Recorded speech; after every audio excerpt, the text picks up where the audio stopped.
Hey folks, bonjour et bienvenue dans ce monologue. Aujourd'hui donc, je voudrais qu'ensemble nous analysions l'avenir des stablecoins, ce que nous appelons les tokens stables dans le milieu de la crypto-monnaie.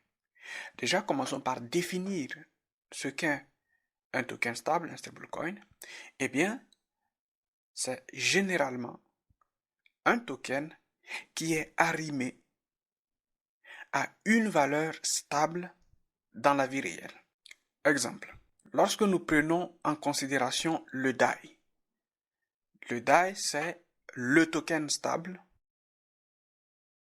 de MakerDAO. En d'autres termes, MakerDAO, qui est une entreprise décentralisée, DAO qu'on peut définir en français comme étant une organisation autonome décentralisée, possède deux types de tokens. Un token stable, le DAI, et un token instable, le MKR. Vous êtes capable de générer du DAI, donc des tokens stables, si vous possédez, ou si vous êtes à l'origine d'un token instable. J'avoue que c'est une explication très simpliste. En réalité, le processus de création de tokens stables est complexe, mais en quelques mots, voici comment donc fonctionne ce token stable. Alors, pourquoi est-ce que ce token est très important pour l'avenir de la blockchain? Eh bien, pour la seule raison, ou bien parce que sa nature est stable. Dans la vie réelle, on a l'habitude d'utiliser tout ce qui est stable, tout ce qui nous donne de la confiance. Lorsque nous le calquons dans la vie de la crypto-monnaie, on se rend compte que, par exemple, on ne peut pas entièrement faire confiance au Bitcoin, à l'Ether, parce que ce sont des tokens instables qui sont tout le temps influencés par des changements économiques, politiques et sociaux.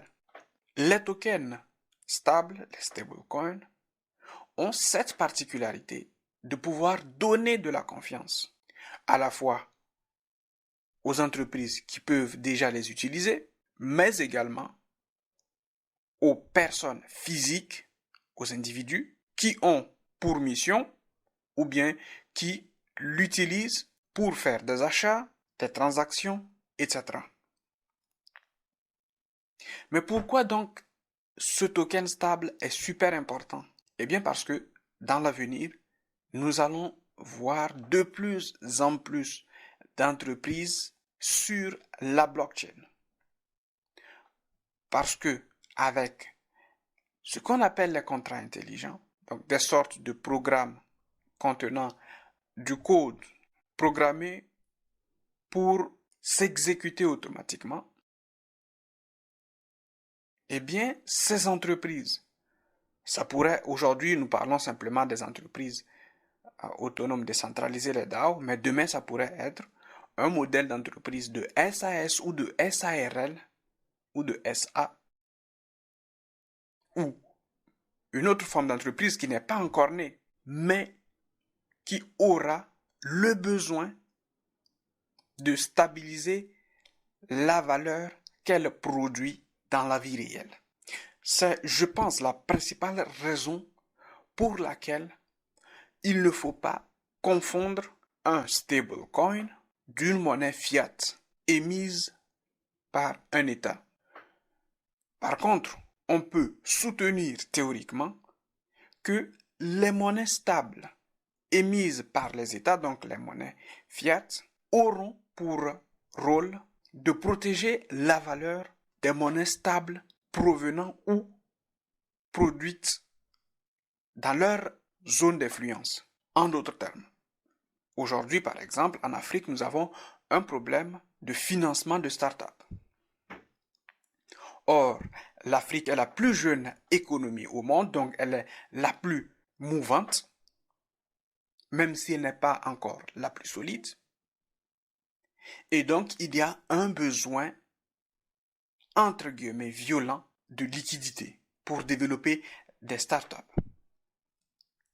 On pourrait, d'ici 1 an ou 2 maximum, assister à une tokenisation de la plupart des entreprises ou des startups sur le continent, qui, au lieu d'utiliser un modèle traditionnel comme une SAS, une SASU, etc., viendraient plutôt à utiliser un modèle décentralisé directement sur une des blockchains, par exemple la blockchain Ethereum. Si cela arrivait, eh bien, la plupart des monnaies stables, des stablecoins, qui seraient générées par les différentes entreprises, eh bien, ces monnaies stables seraient directement arrimées aux monnaies fiat acceptées par les États. Et donc, on aurait ce qu'on va appeler l'équivalent du DAI, par exemple dans la zone franc CFA. Une entreprise qui va se dire, notre valeur, nous allons l'exprimer en franc CFA ou en éco, et le token d'utilité, donc de service, qui sera généré, sera un token à parité égale avec un franc CFA, mais sans pour autant concurrencer le franc CFA, donc l'existence du franc CFA. Donc, ce qu'on voit finalement, demain, le rôle que va jouer les monnaies étatiques sera ce rôle de régulation naturelle de la valeur des stablecoins.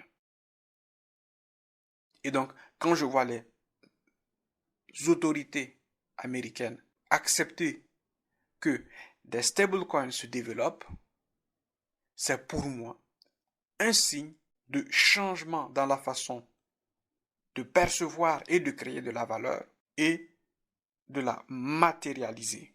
Je vous remercie de m'avoir suivi jusqu'au bout. N'hésitez pas à poser vos questions en commentaire ou à me les envoyer sur christian@dipfab.com. Et moi je vous dis à très vite pour un nouveau